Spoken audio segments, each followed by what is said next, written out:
நீர் மாசடைவதால் பூமிவாழ் உயிரினங்கள் எதிர்நோக்கும் பிரச்சினைகள் சொல்லிலடங்காதவை. எழில்மிகு திருகோணமலை நகரின் கிண்ணியா பிரதேச மக்களும் இவ்வாறான நிலையை எதிர்கொள்கின்றனர்.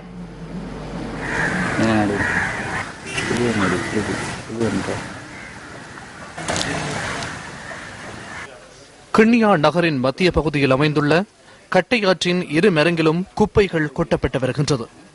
இவ்வாறு குப்பைகள் கொட்டப்படுவதால் இந்த பகுதி முழுவதும் அசுத்தமடைவதாக மக்கள் விசனம் தெரிவிக்கின்றனர்.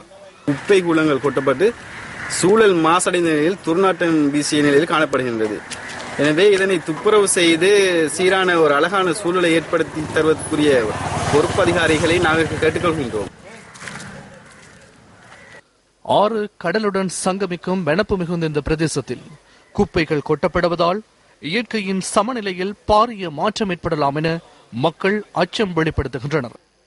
கிண்ணியா கட்டையாரை எடுத்து பார்க்கின்ற பொழுது மிகவும் மோசமான நிலையில் இருக்கின்றது காணப்படுகிறது. இங்கு கூலம் குப்பைகளை கொட்டி கொண்டே இருக்கின்றார்கள். எந்த அதிகாரிகளையும் பார்ப்பதற்கு தயாராக இல்லை. இந்த மாசு அடைந்த நிலையில் இருக்கின்றன. நோய்கள் மிக மிக விரைவாக பரவி கொண்டு வருகின்றது. ஆகவே தகுந்த நடவடிக்கை எடுக்குமாறு மிக தாழ்மையோடு வேண்டிக் கொள்கின்றேன். இந்த கடற்கரையானது மாசுபட்ட நிலையில் காணப்படுகின்றது.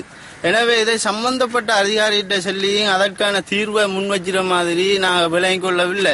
ஆனால் இது மிகவும் அழகான எழில் நிறைந்த நகரசபைக்கு உட்பட்ட இந்த கட்டையாறு பாலத்தினை இந்த அரசியல்வாதிகள் கண்காணிக்காமல் விடுவது மிகவும் வேதனைக்குரிய விடயமாகும்.